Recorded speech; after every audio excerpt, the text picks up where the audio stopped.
Curious, he climbed a little further and sure there were two nearly full-grown chicks. In fact, they were so big that they looked almost like their parents, only lighter in color. अब जो Ricky रहता है वो और curious हो जाता है, जिज्ञासा आ जाती है कि हाँ चलो इस घोंसले में क्या है देखता हूँ। तो वो और ऊपर आगे बढ़ के देखता है तो देखता है वहाँ पे दो पूरे चील के बड़े हुए बच्चे रहते हैं, बड़े हो चुके रहते हैं। वो बिल्कुल अपने पेरेंट्स की तरह दिखाई देते हैं, केवल उनका रंग जो रहता है वो थोड़ा सा हल्का रहता है। Hey Jonah, cried Ricky, climb down. There is a nest with two young hawk kites there here. तो जोनक भी चिल्लाता है रिकी को, देखो रिकी यहाँ पर भी एक जो बड़ा सा बी हाइव है, मधुमक्खी का छत्ता है। तो सॉरी, हाँ एक बी हाइव है। Hey Jonak, cried Ricky, climbing down, there is a nest with two hawk kites here. तो जोनक चिल्लाता है कि रिकी देखो यहाँ पर चील का बड़ा सा घोंसला है जिसमें दो चील के बच्चे हैं। And look Ricky, there's an enormous bee hive, must be 2 years at least. तो जोनक भी चिल्लाता है रिकी इधर देखो, इधर बड़ा सा मधुमक्खी का छत्ता है, 2 साल पुराना होगा। Sitting astride 2 branches, they wondered what was to be done now. अब दोनों एक दूसरे के ऑपोजिट ब्रांचेस में, शाखाओं में बैठे हुए हैं और देख रहे हैं कि अब क्या करना चाहिए। Obviously we can't cut that side of the tree down. What will happen to the chicks?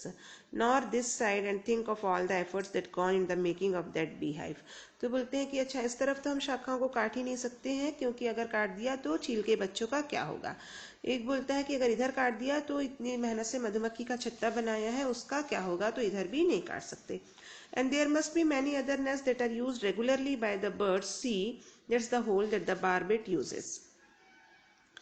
तो फिर बोलता है कि हाँ, और यहाँ पे और भी चिड़ियाओं का घोंसला है तो इसलिए भी नहीं काटा जा सकता है। और सोचो वो जो बारबेट है, एक प्रकार की चिड़िया है, उसने यहाँ पे छेद बनाया हुआ है पेड़ में, वो भी यहाँ पर है। And look, this hole is obviously a squirrel's home, I can see peanuts inside. फिर बोलता है देखो यहाँ पर भी एक स्क्विरल, एक गिलहरी का होम होगा, ये जो गड्ढा है वो गिलहरी का घर होगा, और इसके अंदर में मेरे को मूंगफली भी दिखाई दे रही है। दे क्लाइम डाउन स्लोली। अब धीरे से वो नीचे उतर जाते हैं पेड़ से। Down below Monpi and Tinki were gathering whatever sticks and twigs they could find. और नीचे मोनपी और टिंकी वो सारी छड़ियाँ उठा रही होती हैं जो नीचे उनको मिलती हैं, काटी हुई नहीं रहती है, ऐसे ही जो झड़ जाती है वो उठा रही होती है। They were surprise to see the brothers down so soon. और दोनों भाइयों को नीचे उतरता देख के वो दोनों आश्चर्य में पड़ जाती है कि अरे ये लोग इतने जल्दी नीचे कैसे आ गए। What happened, they asked. तो पूछती हैं वो लोग कि क्या हो गया। Somewhat embarrassed, Ricky explained, "You see, this tree is a home for so many creatures that we couldn't bring ourselves to cut it down." तो रिक्की एक्सप्लेन करता है कि अरे थोड़ा सा गड़बड़ है, यहाँ पे स्थिति ठीक नहीं है, ये जो पेड़ है ये बहुत सारे प्राणियों का घर है, तो हम इसको नहीं काट सकते हैं। Oh, that's not fair, cried the youngsters together. What will happen to our Meiji? तो वो दोनों लड़कियां हैं, वो बोलती है ये तो ठीक नहीं हुआ, फिर अब हमारी मेजी का क्या होगा। Well, let's think, said Jonak. We can't cut the tree, that's obvious. How would we feel if someone burnt our house down? तो जोनक बोलता है कि चलो और कुछ सोचते हैं, हम इस पेड़ को तो नहीं काट सकते हैं, ये बिल्कुल सही है, पेड़ नहीं काटना। सोचो अगर हमारा कोई घर जला दे तो हमको कैसा लगेगा। said Monpi looking thoughtful. फिर मोनपी बोलती कि हाँ ये बात तो सही है, और सोचने लगती है।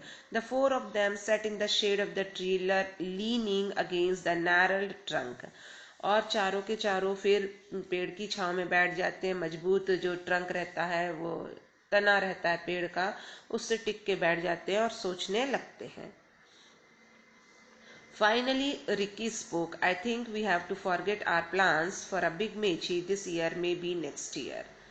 तो फाइनली जो रिकी रहता है वो बोलता है कि मुझे ऐसा लगता है कि इस साल का जो प्लान है हमारा बड़ी मेजी बनाने का, उसको हमको छोड़ देना चाहिए और अगली साल इसके बारे में सोचना चाहिए।